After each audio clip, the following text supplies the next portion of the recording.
ಹನೂರು ಕಾಡ್ನಲ್ಲಿ ಮೂವರ ಎನ್ಕೌಂಟರ್ ಪ್ರಕರಣಕ್ಕೆ ಸಂಬಂಧಪಟ್ಟಂತೆ ಅರಣ್ಯ ಇಲಾಖೆ ವಿರುದ್ಧ ರಿವೆಂಜ್ಗೆ ಬಿದ್ದಿದ್ದಾರೆ ಕಾಡುಗಳ್ಳರು. ಬಗೆದಷ್ಟು ಬಯಲಾಗ್ತಾ ಇದೆ ಮರಿ ವೀರಪ್ಪನ್ ಕರಾಳ ಮುಖ. ಅಂದು ಪ್ರತಿಭಟನೆ ಸಂದರ್ಭದಲ್ಲಿ ಈ ಗೋವಿಂದ ಅನ್ನುವಂತಹ ವ್ಯಕ್ತಿ ಹಲವು ಪ್ರತಿಭಟನಾಕಾರರನ್ನ ಕೆರಳಿಸಿದ್ದ. ಈ ಗೋವಿಂದ ಅಲಿಯಾಸ್ ಮರಿ ವೀರಪ್ಪನ್ ಹಾರ್ಡ್ ಕೋರ್ ಫ್ಯಾನ್ ಆಗಿದ್ದಾನೆ. ಈ ಗೋವಿಂದ ಸೋಷಿಯಲ್ ಮೀಡಿಯಾದಲ್ಲಿ ವೀರಪ್ಪನ್ ರೀತಿ ಬಿಂಬಿಸಿ ಪೋಸ್ಟ್ ಗಳನ್ನ ಮಾಡ್ತಾ ಇದ್ದಾನೆ. ನೋಡಿ, ಒಂದ್ ಕಡೆ ಆತ ಮಾಡಿದಂತಹ ಪೋಸ್ಟ್ ಗಳನ್ನ ಗಮನಿಸ್ತಾ ಇದ್ದೀರಿ. ಈತನ ಹೆಸರು ಗೋವಿಂದ ಅಂತ. ಈತ ತನ್ನನ್ನ ತಾನು ಮರಿ ವೀರಪ್ಪನ್ ಅಂತಾನೆ ಬಿಂಬಿಸ್ಕೊಳ್ತಾ ಇದ್ದ. ಈತ ಮೊನ್ನೆ ಏನ್ ಘಟನೆ ಆಯ್ತು, ಪ್ರತಿಭಟನೆಗಳಾಯ್ತು, ಆ ಸಂದರ್ಭದಲ್ಲಿ ಜನರನ್ನ ಕೆರಳಿಸುವಂತಹ ಕೆಲಸಗಳನ್ನ ಕೂಡ ಮಾಡ್ತಾ ಇದ್ದ ಅನ್ನುವಂಥ ವಿಚಾರ. ಈಗ ಪ್ರತಿಭಟನೆ ಆಯಿತು, ಅದಾದ ನಂತರದಲ್ಲಿ ಸರ್ಕಾರದ ಪ್ರತಿನಿಧಿಗಳು ಬಂದು ಮಾತನಾಡಿದ್ರು, ಏನೇನು ಪರಿಹಾರ ನೀಡಬೇಕು ಅದೆಲ್ಲವೂ ಕೂಡ ಮಾತುಕತೆ ಆಯಿತು. ಜೊತೆಗೆ ತನಿಖೆ ಕೂಡ ನಡೀತಾ ಇದೆ. ಈ ಸಂದರ್ಭದಲ್ಲಿ ಕೆಲ ಕಾಡುಗಳ್ಳರು ಅಥವಾ ಈ ರೀತಿ ಕಿಡಿಗೇಡಿಗಳು ಆ ಕ್ಯಾಂಪ್ಗಳನ್ನು ಧ್ವಂಸ ಮಾಡೋದು, ಅರಣ್ಯಕ್ಕೆ ಬೆಂಕಿ ಇಡುವಂತಹ ಕೆಲಸಗಳನ್ನ ಮಾಡ್ತಾ ಇದ್ರು. ಅದರ ಜೊತೆಯಲ್ಲಿ ಈ ಮರಿ ವೀರಪ್ಪನ ಹೆಸರು ಹೆಚ್ಚು ಮುನ್ನೆಲೆಗೆ ಬಂದಿದೆ.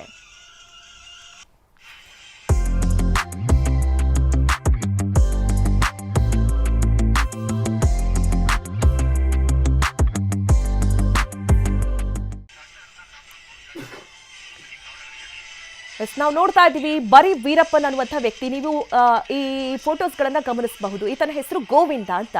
ಈತ ಜನರಿಗೆ ಪ್ರಚೋದನೆಯನ್ನ ಕೊಡೋದು ಅಥವಾ ಈ ರೀತಿ ಕಿಡಿಗೇಡಿತನ ಮಾಡೋದು, ಪ್ರತಿಭಟನಾಕಾರರನ್ನ ಈ ಹೆಚ್ಚಿನದಾಗಿ ಗಲಾಟೆ ಮಾಡುವಂತೆ ಪ್ರೋತ್ಸಾಹಿಸೋದು, ಈ ರೀತಿಯ ಕೆಲಸಗಳನ್ನ ಈತ ಮಾಡ್ತಾ ಇದ್ದ ಅನ್ನುವಂಥ ವಿಚಾರಗಳು.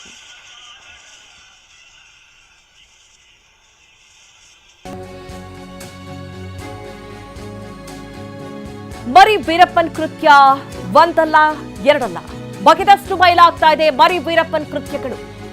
ಬೇಟೆ ಜೊತೆಗೆ ಮಹಿಳೆ ಮೇಲೆಯೂ ಕೂಡ ಮಾರಣಾಂತಿಕ ಹಲ್ಲೆ ನಡೆಸಿದ್ದಾನೆ. ಹಣದ ವಿಚಾರಕ್ಕೆ ಮನೆಗೆ ನುಗ್ಗಿ ಬಟ್ಟೆ ಹರಿದು ಥಳಿಸಿದ್ದಾನೆ ಅನ್ನುವಂಥದ್ದು. ರಾಮಾಪುರ ಠಾಣೆಗೆ ದೂರು ನೀಡಿದ್ದಾರೆ ಸಂತ್ರಸ್ತೆ ದೂರಿನ ಅನ್ವಯ ಮರಿ ವೀರಪ್ಪನ್ ವಿರುದ್ಧ ಎಫ್ಐಆರ್ ದಾಖಲಾಗಿದೆ. ಎಫ್ಐಆರ್ ಆದರೂ ಕೂಡ ಮರಿ ವೀರಪ್ಪನನ್ನ ಪೊಲೀಸರು ಈವರೆಗೂ ಕೂಡ ಬಂಧಿಸಿಲ್ಲ. ಅನುಮಾನ ಹುಟ್ಟಿಸಿದೆ ರಾಮಾಪುರ ಠಾಣೆ ಪೊಲೀಸರ ನಡೆ. ರೌಡಿ ಗೋವಿಂದನನ್ನ ಪೊಲೀಸರು ಇನ್ನೂ ಬಂಧಿಸಿಲ್ಲ, ಯಾಕೆ ಅನ್ನುವಂತಹ ಪ್ರಶ್ನೆಗಳು ವ್ಯಕ್ತವಾಗ್ತಾ ಇದೆ. ಈ ಬಗ್ಗೆ ಹೆಚ್ಚಿನ ಡೀಟೇಲ್ಸ್ ಅನ್ನ ನೀಡ್ತಾರೆ ನಮ್ಮ ಪ್ರತಿನಿಧಿ ಸೂರಜ್. ನೇರ ಸಂಪರ್ಕದಲ್ಲಿ ನಮ್ಮನ್ನ ಜಾಯ್ನ್ ಆಗ್ತಾ ಇದ್ದಾರೆ. ಸೂರಜ್, ಇಲ್ಲಿ ಗಮನಿಸ್ತಾ ಇರುವ ಹಾಗೆ ಒಂದ್ ಕಡೆ ಕಿಡಿಗೇಡಿಗಳ ಕೃತ್ಯಗಳನ್ನ ಗಮನಿಸ್ತಾ ಇದ್ದೀವಿ. ಅದರ ಜೊತೆಗೆ ಈ ಮರಿ ವೀರಪ್ಪನ್ ಅನ್ನುವಂತಹ ವ್ಯಕ್ತಿ ಸಾಕಷ್ಟು ಪ್ರಚೋದನೆಯನ್ನ ನೀಡ್ತಾ ಇದ್ದ ಪ್ರತಿಭಟನಾಕಾರರಿಗೆ. ಜೊತೆಗೆ ಮಹಿಳೆಯ ಮೇಲೆ ಕೆಲವು ಅಂದ್ರೆ ಅಟ್ಯಾಕ್ ಮಾಡುವಂಥದ್ದು, ಹಲ್ಲೆ ನಡೆಸುವಂಥದ್ದನ್ನ ಮಾಡಿದ್ದಾನೆ ಅನ್ನುವಂಥ ವಿಚಾರ. ಜೊತೆಗೆ ದೂರು ದಾಖಲಾದರೂ ಕೂಡ ಈವರೆಗೂ ಕೂಡ ಅವನ ವಿರುದ್ಧವಾಗಿ ಯಾವುದೇ ರೀತಿ ಕ್ರಮ ಆಗಿಲ್ಲ ಅನ್ನುವಂಥ ವಿಚಾರಗಳು. ಯಾಕೆ ಈತನ ವಿರುದ್ಧ ಕ್ರಮ ಆಗ್ತಾ ಇಲ್ಲ? ಸದ್ಯದ ಅಪ್ಡೇಟ್ಸ್ ಬಗ್ಗೆ ಮಾಹಿತಿ ಕೊಡೋದಾದ್ರೆ ಸೂರಜ್. ಮಧುನಾಗರಾಜ್, ಯಾವಾಗ ಅರಣ್ಯ ಇಲಾಖೆ ಅಧಿಕಾರಿಗಳಿಂದ 3 ಬೇಟೆಗಾರರ ಎನ್ಕೌಂಟರ್ ಪ್ರಕರಣ ಆಗುತ್ತೆ, ಎನ್ಕೌಂಟರ್ ಆದ ಬಳಿಕ ಸಾಕಷ್ಟು ಹೈಡ್ರಾಮಕ್ಕೆ ಹನೂರು ಪೊಲೀಸ್ ಠಾಣೆ ಸಾಕ್ಷಿ ಆಗುತ್ತೆ. ಯಾಕಂತ ಹೇಳಿದ್ರೆ ಮೃತಪಟ್ಟಂತ ಕುಟುಂಬಸ್ಥರು ಮತ್ತು ಆ ಒಂದು ಊರಿನ ಗ್ರಾಮಸ್ಥರು ಸಾಕಷ್ಟು ಸಂಖ್ಯೆಯಲ್ಲಿ ಬಂದಿರ್ತಾರೆ, ಬಂದು ನ್ಯಾಯಕ್ಕಾಗಿ ಒಂದು ಹೋರಾಟವನ್ನ ಮಾಡ್ತಾ ಇರ್ತಾರೆ.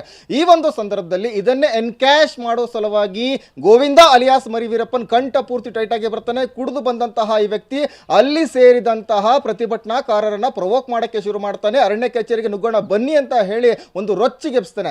ಈ ಒಂದು ಅಂಶವನ್ನ ನೋಡಿದಂತಹ ಸಂದರ್ಭದಲ್ಲಿ ಈ ಒಂದು ಗೋವಿಂದ ಅಲಿಯಾಸ್ ಮರಿ ವೀರಪ್ಪನ್ ಯಾರು? ಈ ಮರಿ ವೀರಪ್ಪನ್ ಬೇರೆ ಯಾರು ಅಲ್ಲ, ಈ ಕಾಡುಗಳ್ಳ ವೀರಪ್ಪನ್ ಇದ್ದಾನೆ. ಆತನ ಹಾರ್ಡ್ ಕೋರ್ ಫ್ಯಾನ್ ಆಗಿರುವಂತದ್ದು ಮಧುಶ್ರೀ. ಯಾಕಂತ ಹೇಳಿದ್ರೆ ಪ್ರಮುಖವಾಗಿ ನೋಡಬೇಕು, ಈ ಮರಿ ವೀರಪ್ಪನ್ ಅಂತ ಇದ್ದಾನೆ, ಆತ ಯಾವಾಗಲೂ ಕೂಡ ವೀರಪ್ಪನ ಹುಟ್ಟು ಹಬ್ಬಕ್ಕೆ ಮತ್ತೆ ವೀರಪ್ಪನ್ ಏನ್ ಸತ್ತೋಗಿರ್ತಾನೆ ಆ ಒಂದು ತಿಥಿಗೆ ನೇರವಾಗಿ ಪ್ರತಿ ವರ್ಷ ಹೋಗ್ತಾನೆ, ಸಮಾಧಿಗೆ ಹೋಗಿ ನಮಸ್ಕಾರ ಮಾಡಿ ಪೂಜೆಯನ್ನು ಸಲ್ಲಿಸಿ ಬರ್ತಾನೆ. ಮತ್ತೆ ವೀರಪ್ಪನವರ ಫೋಟೋವನ್ನ ಹಾಕೊಂಡು ರೀಲ್ಸ್ ಅನ್ನ ಮಾಡ್ತಾ ಇರ್ತಾನೆ. ಅಂದ್ರೆ ಅರ್ಥ ಮಾಡ್ಕೋಬೇಕು ಎಷ್ಟರ ಮಟ್ಟಿಗೆ ಹಾರ್ಡ್ ಕೋರ್ ಫ್ಯಾನ್ ಅಂತ ಹೇಳಿ. ಇದು ಒಂದು ಭಾಗ ಅಂತ ಹೇಳಿದ್ರೆ ಟಿವಿ ನನಗೆ ಎಕ್ಸ್ಕ್ಲೂಸಿವ್ ಆಗಿ ಒಂದು ದೃಶ್ಯ ಸಿಕ್ಕಿರುವಂತದ್ದು, ಒಂದು ಮಟನ್ ಅನ್ನ ಪಾರ್ಸಲ್ ಮಾಡಿಸ್ತಾ ಇದ್ದಾರೆ. ಅದು ಜಿಂಕೆ ಮಾಂಸದ ಮಟನ್ ಎಂಬ ಪ್ರಶ್ನೆಗಳು ಕಾಡ್ತಾ ಇರುವಂತದ್ದು. ಯಾಕಂತ ಹೇಳಿದ್ರೆ ಈತನ ಮೇಲೆ ಗಂಭೀರ ಆರೋಪ ಇರುವಂತದ್ದು. ಈಗಾಗಲೇ ಕೂಡ ಹುಲಿಯನ್ನ ಕೊಂದು ಅದನ್ನು 5 ಭಾಗಗಳಾಗಿ ತುಂಡರಿಸಿದ್ದ ಆ ಒಂದು ಪ್ರಕರಣ ಇದೆ. ಅದರ ಜೊತೆಗೆ 9 ಪ್ರಕರಣಗಳು ಕೂಡ ಈತನ ಮೇಲೆ ಇರುವಂತದ್ದು. ಜೊತೆಗೆ ಈತನ ವಿರುದ್ಧ ರೌಡಿ ಪಟ್ಟಿಯನ್ನು ಕೂಡ ಪೊಲೀಸರು ತೆಗೆದಿದ್ದಾರೆ. ಇಷ್ಟೆಲ್ಲ ಆಗಿದೆ, ಆದ್ರೂ ಕೂಡ ಪೊಲೀಸರು ಈತನ ಬಂಧವನ್ನ ಮಾಡ್ತಾ ಇಲ್ಲ. ಈತ ಸಾಕಷ್ಟು ಆಕ್ಟಿವ್ ಆಗಿದ್ದಾನೆ. ಜಿಂಕೆ ಮಾಂಸವನ್ನ ಬೆಂಗಳೂರು, ಮೈಸೂರು, ಚಾಮರಾಜನಗರ ಮತ್ತೆ ಮಂಡ್ಯ ಈ ಒಂದು ಭಾಗಗಳಿಗೆ ಸರಬರಾಜು ಮಾಡ್ತಾ ಇದ್ದೇನೆ ಎಂಬ ಗಂಭೀರ ಆರೋಪಗಳು ಕೂಡ ಇರುವಂತದ್ದು. ಇಷ್ಟೆಲ್ಲ ಆರೋಪಗಳು ಇದೆ. ಅದರ ಜೊತೆಗೆ ಸ್ವತಃ ಸಂತ್ರಸ್ತ ಮಹಿಳೆ ಕೂಡ ನೇರವಾಗಿ ರಾಮಾಪುರ ಪೊಲೀಸ್ ಠಾಣೆಗೆ ಬರ್ತಾರೆ. ಬಂದು ನನ್ನ ಮೇಲೆ ಹಲ್ಲೆ ಮಾಡಿದ್ದೇನೆ, ಬಟ್ಟೆನ ಹರಿದಾಕಿದ್ದೇನೆ ಅಂತೇಳಿ ಸಾಕಷ್ಟು ಅಳಲನ್ನು ತೋಡ್ಕೊಂತಾರೆ. ಒಂದು ಆತನ ವಿರುದ್ಧ ಕಂಪ್ಲೇಂಟ್ ಅನ್ನು ಕೊಡ್ತಾರೆ, ದೂರನ್ನ ಕೊಡ್ತಾರೆ. ದೂರು ಕೊಟ್ಟ ಬಳಿಕ FIR ಕೂಡ ಆಗಿದೆ. FIR ಆದ್ರೂ ಕೂಡ ಇಷ್ಟೆಲ್ಲ ರೌಡಿ ಎಲಿಮೆಂಟ್ ಆಗಿರುವಂತಹ ಮರಿ ವೀರಪ್ಪನ್ ಅಲಿಯಾಸ್ ಗೋವಿಂದ ಆತನನ್ನ ಚಾಮರಾಜನಗರ ಜಿಲ್ಲಾ ಪೊಲೀಸರು ಯಾಕೆ ಬಂಧನ ಮಾಡಿಲ್ಲ? ಈತ ಒಬ್ಬ ರೌಡಿ ಶೀಟರ್ ಆಗಿದ್ದಾನೆ, ಸಾಕಷ್ಟು ಕ್ರಿಮಿನಲ್ ಆಕ್ಟಿವಿಟಿಯಲ್ಲಿ ಭಾಗಿಯಾಗಿದ್ದಾನೆ, ಆಮೇಲೆ ಆಕ್ಟಿವ್ ಆಗಿರುವಂತಹ ರೌಡಿ ಆಗಿದ್ದಾನೆ, ಸಾಕಷ್ಟು ಗುಂಪುಗಳನ್ನು ಕಟ್ಕೊಂಡ್ಬಂದು ಒಂದು ಹೊಡೆದಾಟ, ಗಲಾಟೆ ಮತ್ತೆ ಏನು ಸಾರ್ವಜನಿಕ ಆಸ್ತಿ ಪಾಸ್ತಿಗಳಿಗೆ ನಷ್ಟವನ್ನು ಉಂಟು ಮಾಡಿದ ಜೊತೆಗೆ ಮಹಿಳೆಯರ ವಿರುದ್ಧ ಕೂಡ ಅವಾಚ್ಯ ಶಬ್ದಗಳನ್ನು ನಿಲ್ಲಿಸೋದು, ಆ ಮಹಿಳೆಯರ ಮೇಲೆ ಹಲ್ಲೆ ಮಾಡುವಂಥದ್ದು ಇಷ್ಟೆಲ್ಲ ಇದ್ರೂ ಕೂಡ ಪೊಲೀಸರು ಮಾತ್ರ ಸೈಲೆಂಟ್ ಆಗಿರುವಂಥದ್ದು ಎಲ್ಲೋ ಒಂದು ಕಡೆ ಅನುಮಾನಕ್ಕೆ ಎಡೆ ಮಾಡಿಕೊಡ್ತಾ ಇದೆ. ಇದು ಒಂದು ಭಾಗ ಅಂತ ಹೇಳಿದ್ರೆ ಪ್ರಮುಖವಾಗಿ ವೀರಪ್ಪನೇ ಮೃತಪಡ್ತಾನೆ. ವೀರಪ್ಪ ಕೂಡ ಸಾಕಷ್ಟು ಸಂಖ್ಯೆಯಲ್ಲಿ ಪ್ರಾಣಿಗಳನ್ನು ಕೊಂದು ಹಾಕಿದ್ದ, ಅರಣ್ಯ ಸಂಪತ್ತನ್ನು ಲೂಟಿ ಮಾಡಿದ್ದ, ಪೊಲೀಸರನ್ನು ಕೂಡ ಕೊಂದು ಒಂದು ವಿಕೃತಿಯನ್ನು ಮೆರೆದಿದ್ದ. ಅಂತಹ ಕಾಡುಗಳ್ಳನಿಗೆ ಈ ರೀತಿಯಾಗಿ ಹಾರ್ಡ್ ಕೋರ್ ಫ್ಯಾನ್ ಇದ್ದಾನೆ ಅಂತ ಹೇಳಿದ್ರೆ ಈತನ ಮನಸ್ಥಿತಿ ಎಷ್ಟರ ಮಟ್ಟಿಗಿದೆ? ಇಷ್ಟೆಲ್ಲ ಎವಿಡೆನ್ಸ್ಗಳನ್ನ, ಇಷ್ಟೆಲ್ಲ ದಾಖಲಾತಿಗಳನ್ನ TV9 ಮುಖಾಂತರವಾಗಿ ಎಕ್ಸ್ಕ್ಲೂಸಿವ್ ಆಗಿ ಬ್ರೇಕ್ ಮಾಡ್ತಾ ಇದ್ವಿ. ಆದ್ರೂ ಕೂಡ ಪೊಲೀಸರಿಗೆ ಮುಂಬರುವ ದಿನಗಳಲ್ಲಿ ಆತನ ವಿರುದ್ಧ ಕಠಿಣ ಕ್ರಮ ಕೈಗೊಳ್ಳಬೇಕು. Madhushree. Okay Sanjay, thank you ನಿಮ್ಮೆಲ್ಲ ಡೀಟೇಲ್ಸ್ಗಾಗಿ.